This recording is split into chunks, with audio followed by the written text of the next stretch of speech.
Let's get into some sports, shall we? Let's talk about the NBA. Right now, we are 1 month into the NBA season, and the NBA is all about the good entertainment.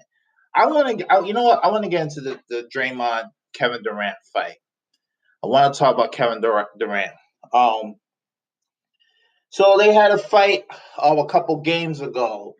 It was the end of the game. Towards the end of the game, Draymond took the ball. Kevin Durant won the last shot. And in that, Draymond took the ball. He took it down the court. He missed the shot. Warriors lost the game. You saw Draymond, Kevin Durant, fighting with each other. There's been rumors that Draymond called Durant a bitch, and that he said, "Hey, are you with this team? Or are you thinking about your free agency?" Something like that.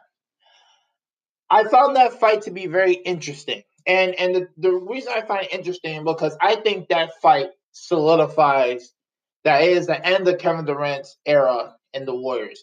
I thought before the season that Durant was probably going to be leaving, because he was there for like 4 years at this point, 3 or 4 years.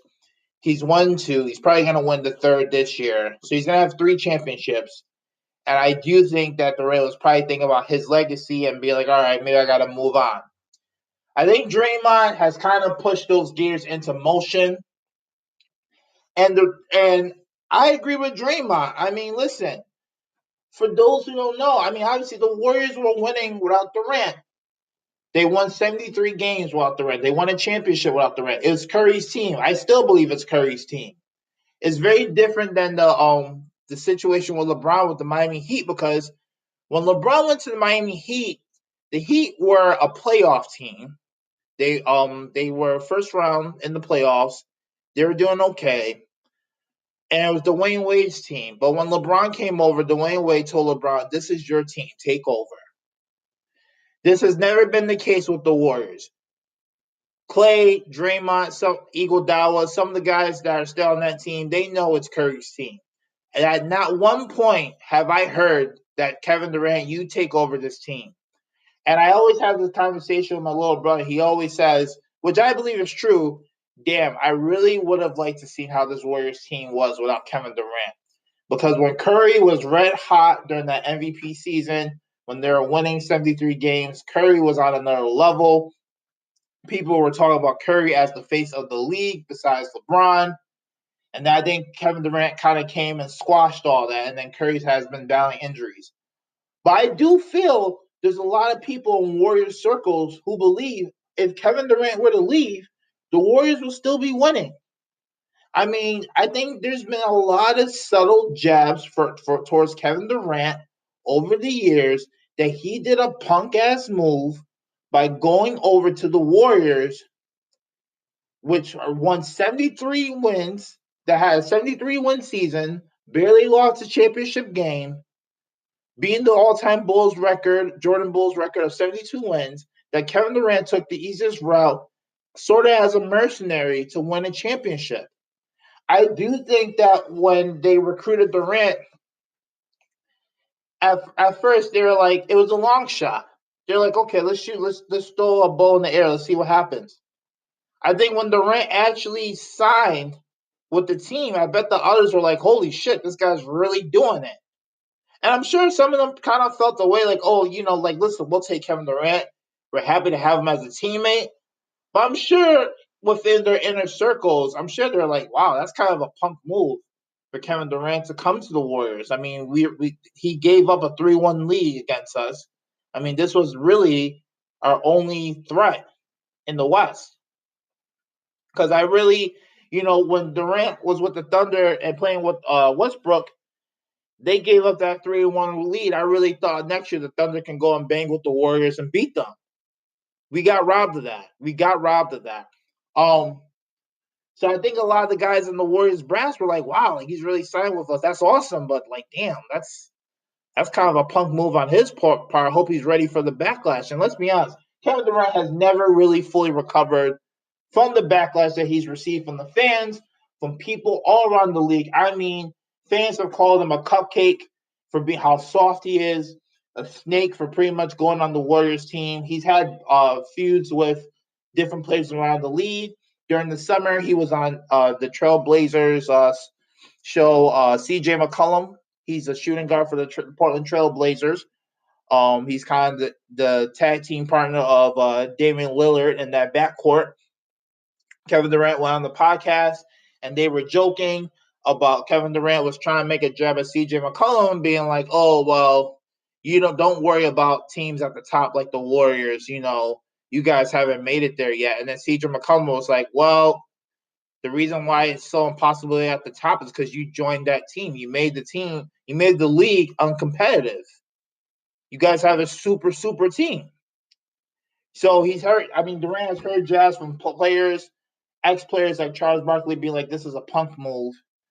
Within the Warriors brass, I mean, during the championship parade, I remember. I think I was in what was it? I was in Vegas during the championship parade during that first championship, and Bob Myers made a joke. Bob Myers, who's the GM of the team, who orchestrated the team, made a joke saying like, Kevin Durant, he kind of came along for the ride, kind of throwing a subtle dig like, yo, like we all know Durant, we didn't really need Durant, but obviously he just came along, and obviously we're happy, but like let's be real about it. And I'm sure that's not the first time that Durant has heard that joke. And I think over his years with the Warriors, he's heard it from the fans, from the players within, and I think the guy's unraveling because he knows that his legacy up to this point is messed up. This guy, Kevin Durant, can go down as one of the best pure shooters in NBA history. I know he's a friend of LeBron's, but I also know he wants to compete with LeBron. But at this point, having the legacy, listen, you went to the Warriors when you didn't need to. Instead of competing against them next year with the Thunder, you went to the Warriors. You took the easy way out. Now you have to deal with the criticism. That's just what it is right now. And I remember when he won that first championship with the Warriors, you can see on Durant's face, he was very happy, but he wasn't super happy. And his mom was right there, and his mom had to be like, "Hey, it's okay, baby. You won. You won." Almost kind of comforting because you could see it through the TV. You could kind of feel it. Like Durant knows he took that easy way out. And he couldn't really outright celebrate, as opposed to say, some fans remember, hey, when the Celtics won with Kevin Durant and Paul Pierce, how Kevin Durant, I mean, not Kevin Durant, Kevin Garnett, when they beat the Lakers, and Kevin Garnett was going around screaming, nothing's impossible, and he was crying, and he was going for joy. People remember Dirk Nowitzki when the Mavericks beat the Heat a couple years ago, and he went to the locker room and he was just crying. That joy of winning that first championship, being the person to carry the team on your own and win that championship. LeBron's first championship with the Heat.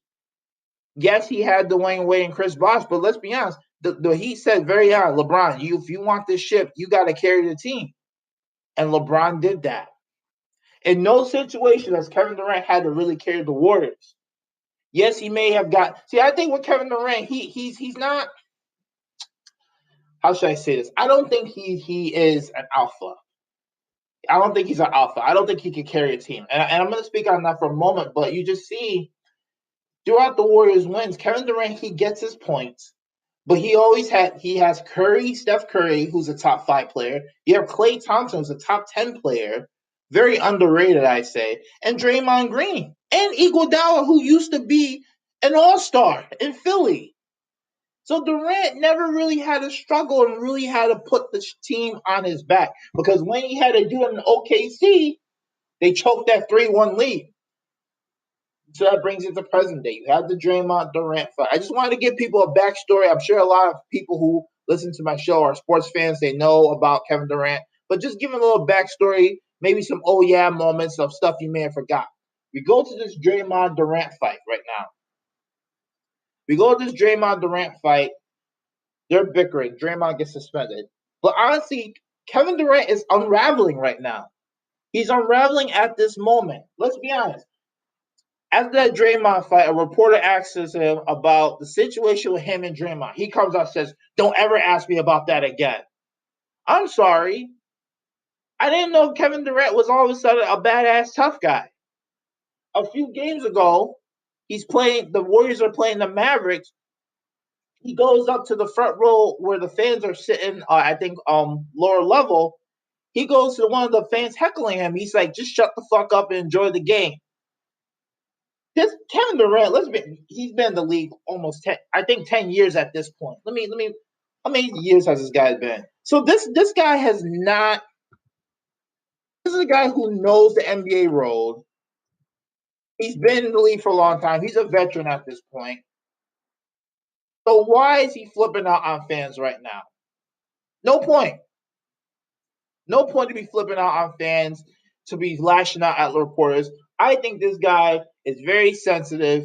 I think he's unraveling and he's freaking out because of the reputation he has. He has a big decision to make. And I fully think that he realizes he has to carry a team and he may not be ready for that. This is a guy who's lashing out at reporters and fans. This is a guy who, during the summer, made a fake account, a fake Twitter account to go back at fans who are criticizing him. You are an all-star. You are one of the premier faces of the league. You're wasting you're going on Twitter under a fake account to lash out against fans who are criticizing you for the shit that you did, saying, yes, you are a cupcake. You do bitch things. You do petty things. I think Kevin Durant is listen, I like his play, but the more I watch this guy, the more I'm like, I don't know this guy has the mental makeup to really carry a team. I think he's being a pretend alpha. I truly think he is being a pretend alpha the way he's doing a lot of these petty things. I mean, love him or hate him, LeBron, he doesn't do all this social media shit. Not to the level that Kevin Durant's doing. He doesn't do it. Kevin Durant is just on another level with this shit. I think he's a pretend alpha. He's very sensitive about the way people talk about him, but he's brought that on himself. When you move to an already made situation and then you try to come as a badass, people are going to be like, yo, like, what the fuck are you talking about? I remember last year when the Warriors were dominating the Cavs in the finals, and there's, I think it was either game 4 or something like that, where the Warriors are talking shit to LeBron, and I'm like, this is crazy. This team was assembled because they couldn't beat LeBron the first time, in my honest opinion. And so they had to get Durant, and now they're all talking shit when the league's pretty much uncompetitive. Don't worry, LeBron's going to get them back. LeBron's going to get them back because I think that the West is starting to slow down a little bit, and the power is going to the East, the Eastern Conference. And I think the Lakers, they're gonna stockpile, they're gonna get another star, and they're gonna go at these Warriors. I think LeBron's gonna get his revenge on these Warriors and win a championship in LA. I truly feel that. Whether it's Kawhi, Anthony Davis, or maybe Kevin Durant, who knows? I think LeBron's stocking up and he's gonna get revenge on that team. But anyway, so Durant, I think it's just a pretend alpha, man. I don't think he has the mental makeup to carry a team. I think after this fight, I think deep down, Durant and the Warriors want the season to be over with. I mean, we are only in November, 1 month into the season, and there's already bickering within the locker room. I would not be surprised if it's the last of it. I think Durant, he was lucky that it was Draymond, because Draymond is just known for being the talker, for being the trash talker, for being the antagonist of the team. So I think a lot of people are kind of siding with Durant within the Warriors brass. What if Durant gets into an argument with Klay Thompson? I don't see Klay Thompson backing down. I don't think he'll get an argument with Steph, because Steph is definitely, he won't. It's still Curry's team. Even though he's been injured, still Curry's team. And Klay's been doing his thing. So I just know that Durant is worried about his legacy. You can see it unraveling mentally, because he jumped on a winning team. That's always going to be in his legacy. Now he can come out and say, listen, I had to do what I had to do to win my ships and leave it at that. But going back at people and reopening that rule, and it just gives fans more of a reason to hate you all the time. But anyway, let's look at Kevin Durant's options. His impending free agency is coming. It's going to be very interesting to see where he goes. I see three options, honestly. Warriors, Lakers, Knicks. Maybe Philly, but I don't know if Philly will go after Durant heavy. It remains to be seen, but it can happen. I think the Warriors is a possibility. I think listen, if the train's going, keep the winning train going. He signs with the Warriors. Maybe Clay and Draymond's contracts, maybe it's less than what they expect. Hey, it's in a situation where the Warriors could sign all five guys: the Cousins, Draymond, Clay, Durant, Curry, and just and deal with the luxury tax. For those who don't know, the luxury tax in NBA, it's a tax if your contracts go up past the salary cap. You still keep your players. It's like a soft cap compared to the NFL that has the hard cap, and that's what forces teams to have to trade away good players because of contracts. Like hence the Raiders with Khalil Mack having to trade to the Bears because they didn't want to pay Khalil Mack that big contract.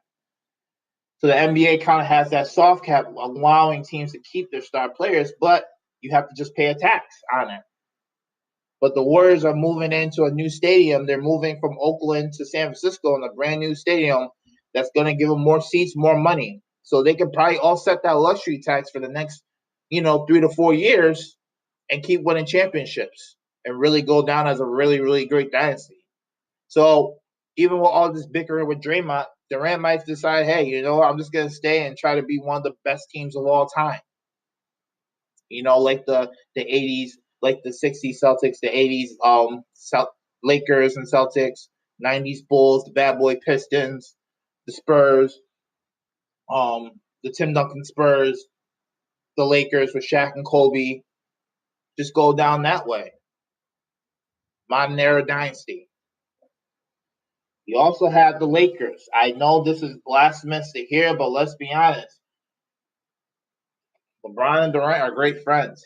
And maybe Durant, at the end of the day, as much as he should be leading a team, being the premier number one, maybe deep down he's just the premier number two. He's the Robin to the Batman, and LeBron's the Batman, and they have a great relationship. He'll still be in California. He'll still be able to rule the West and go against the Warriors. Who knows? Maybe he may want to get back at the Warriors if things start to unravel a little bit.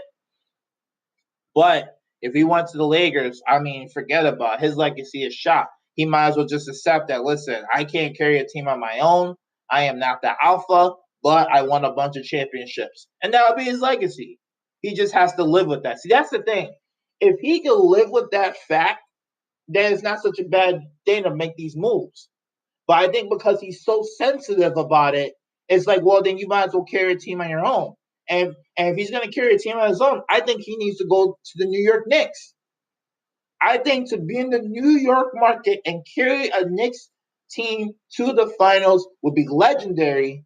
I think it would help his legacy. New York fans would definitely praise this guy and fight anybody who talks shit about Durant, saying, well, he won the Knicks championship. It is what it is.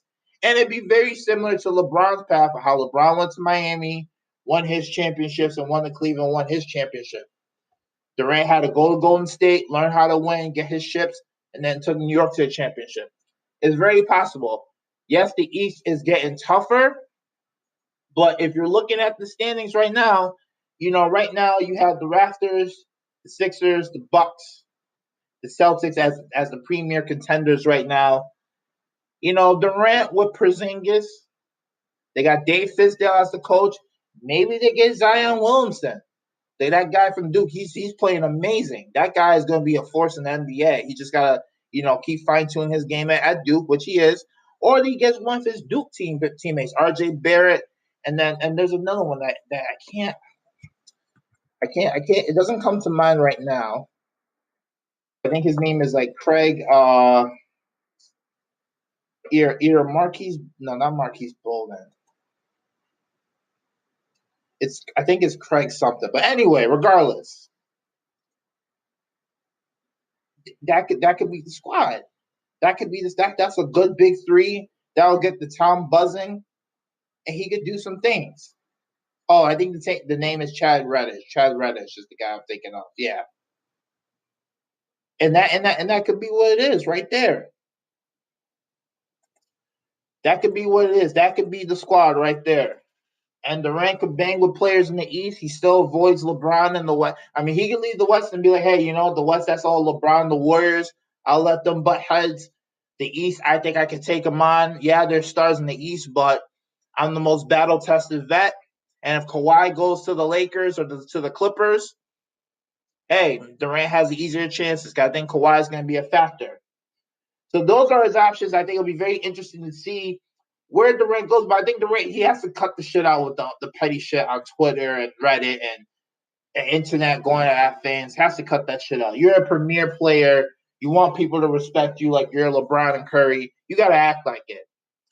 You got to act like it. And hopefully after this season, he makes a big move for his career and he goes to the East or goes to the team that he can carry on his own. As the top guy, as the alpha. Let's see you do it again. Because you were in OKC, you had Westbrook. Okay, maybe it didn't work out. Maybe you guys weren't as close. But I think you guys really had a chance to go against the Warriors if you stuck with him. Let's see. Now you got another chance to do it on your own. Let's see it happen. Anyway, so that's enough about Durant. Let's get into the standings right now. So we're looking at the Eastern Conference standings. Right now, it's only 1 month in, so obviously there's a lot of basketball to be played. But right now, the Raptors, first place, 14-4. I think that Kawhi playing with the Raptors, as I mentioned before on a previous episode, is working out very well. I think Kawhi being a premier athlete, premier champion with the Spurs, now he's with the Raptors, I think is a good situation, and I would not be surprised if Kawhi Leonard stays with the Raptors. Maybe not a long-term deal, maybe a short-term deal, but I think that might be the big market where he can thrive in but not have so much attention. You got the Bucks at 2 with Giannis. He's doing his thing, MVP candidate. Pacers at 3. The Sixers at number 4. They just got Jimmy Butler, actually. That whole fiasco was done to Jimmy Butler and the Minnesota Timberwolves. That was interesting. I'm going to talk about more of that in a minute. The Pistons at 5, Celtics at 6, Magic, Hornets. I mean, obviously, the Celtics, a lot of people are thinking they should be more higher up in the standings. But I think they're still trying to figure out their team because last year was a young Bucks because Hayward and Kyrie were out. But now Hayward and Kyrie are back in the team. Tatum has had to take a lesser role. Jaylen Brown has had to take a lesser role. And there's a lot of contracts that are coming up. Rozier, Kyrie Irving, even though Kyrie said he's going to do long-term, I don't know. I really don't know. And I'm sure if Boston is 6th place by the trade deadline, I'm sure people are going to be like, wait a minute. This Boston team was on a roll last year. What the hell is happening? So that's a story to look out for. It's still 1 month into the season, so I'm not going to hit the panic button just yet. Western Conference. Trailblazers, 12-5 right now. Grizzlies, 11-5. I didn't think the Grizzlies would be playing so well. I thought they would be a lottery team, to be honest. Golden State, they're at number 3. Clippers, 11-6. And the Clippers is a good destination. I think for upcoming free agents like Kawhi, Jimmy Butler, maybe Kevin Durant, the Clippers do have a very good nucleus. Lou Williams is just doing his thing over there in the Clippers. I think now that Jerry West is running the team instead of Doc Rivers, I think the Clippers are more focused on winning, being a better team. The Clippers could be a team that if you don't want to deal with LeBron's shit, but you still want to be in LA, Clippers might be a destination for some potential free agents.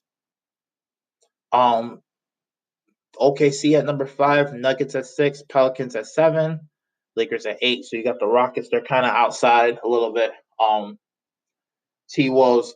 Let me talk about Jimmy Butler going to Sixers. I think it's a great move. I was actually shocked why it took this long for the Timberwolves to keep Jimmy Butler. You know, the fact that Jimmy Butler came to practice and pretty much schooled the starters and walked out and cursed out management and the players. It was time to go. Karl Anthony Towns was playing shitty with Jimmy Butler there. You could tell it was a chemistry issue. Now that Jimmy Butler has been traded to the Sixers, Karl-Anthony Towns is playing much better now.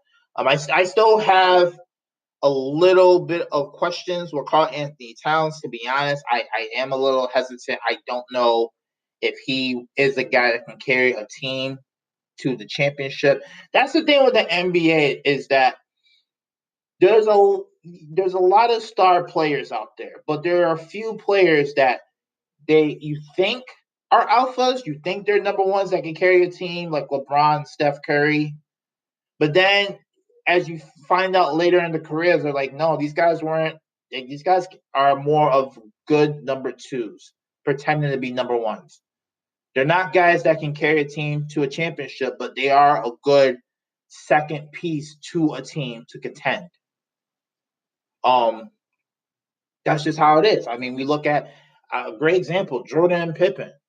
Jordan was the alpha. Pippen was the number two. When Jordan retired and Pippen tried to carry it, just didn't work out. Pippen couldn't carry a team to a championship. He couldn't win a championship on his own. He was a good number two. And you're finding that out with Melo. I think Karl-Anthony Towns may be that guy. There's just certain players, Paul George. I mean, there's just certain players that you think can lead a team, but they just can't. I think Jimmy Butler to the Sixers is great. I think the Sixers are in a win now situation. You got Jimmy Butler, a guy who's hungry. And I think the difference between the players of the Sixers and the T-Wolves is this. So the Timberwolves, they got Anthony Towns and Ben Simmons. Anthony Towns and Andrew Wiggins. Two golden boys who I think you could see they care about the glitz and glamour. I don't know if basketball is their top priority.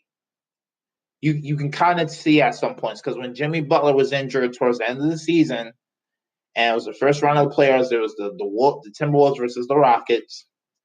Karl-Anthony Towns just disappeared against Clint Capella. Now, Clint Capella is a good center, but Karl-Anthony Towns should be he's a top three center when he's on his A game. And Anthony Towns he disappeared during that first round playoff matchup. And then with Philly, you got Ben Simmons and Joel Embiid. Joel Embiid, he's very cocky, but he knows how to play. He's a dominant center in the league. I'm happy that he's healthy and he's playing very good. I'm happy that Embiid is playing very well right now. Ben Simmons is doing his thing. Markelle Fultz, I don't know what the fuck happened to that guy. This guy was the number one pick. Every day that Fultz does bad, I bet Philly fans are like, why the hell did we pick him over Jason Tatum? Because Jason Tatum is going to be a star. That guy is going to be a star for the Boston Celtics. And he was a star last year. He's going to be a superstar in 1 or 2 years. And I bet Philly is probably like, damn, we got Markelle Fultz. We thought he was the better guy, but Tatum is the guy we should have picked. I think Markelle Fultz recently, his lawyer and agent told the Sixers not to put him in any games or practice until they figure out the shooting. I don't know if it's a mental thing with Markelle Fultz. I don't know if he's still dealing with injury, but it's clear that his shooting is off. I think he should look to be traded, honestly. Maybe Philadelphia was just not the premier situation for him. I think the guy needs to be traded, start over a new place, lowered expectations, because Philly is in a win-now mode right now, and I think they need to trade for pieces that can help them contend in the East, because the East is still up for grabs. Yes, you got Kawhi with the Raptors. The Celtics, you got that superstar team, but they're in 6th place right now. The Sixers can slowly creep up. I mean, they're 12-7. They got Jimmy Butler. Jimmy Butler's been winning them some games. They can slowly creep up. They can go for a trade. And you know who's a team that they can probably discuss a package for? The Washington Wizards. That's the next team I want to talk about. The Washington Wizards are blowing it up. John Wall, Bradley Beal. It's clear those two guys have not gotten along for a long time. They just dealt with each other because they're good players. But having Scott Brooks there as their head coach is just not working out. I mean, you have these dynamic personalities of John Wall, Bradley Beal, Dwight Howard, Austin Rivers, and you got Scott Brooks, a coach who doesn't deal well with confrontation. He doesn't like confrontation. I don't know how that works as a head coach in the NBA, but hey, it is what it is. So the Wizards are looking to blow it up. They're just not playing very well. I think if I'm the Sixers, I look to see if maybe I can get a trade package for maybe John Wall or Bradley Beal. One of those two guys, stock up the team and just say, fuck it, let's win for it now. Let's see if we can try to get into the finals. I think that would be a very smart move for them to do. A very, very smart move for them to do. And then, looking at the standings right now, I mean, Kemba Walker is doing I think Kemba Walker is another trade piece I would go for. If I'm a contending team, Kemba Walker, I remember him from his days in UConn. This guy is a baller. He is special. I just think playing for the Hornets is just not going to work out because the Hornets, unfortunately, yes, it's ran by Michael Jordan, but Jordan is just not putting the pieces around Kemba to help this guy win. So I think that they're better off training Kemba Walker, getting some high lottery draft picks, and just trying again. And let Kemba go on to a team that can contend, that can go for the playoffs, because this guy is playing out of his mind right now. He's special, and he deserves to play on a better team. So we'll see what happens. Anyway, it's Thanksgiving Eve. Currently, you have the Duke versus Gonzaga game. Zion Williamson is just a human highlight reel right now.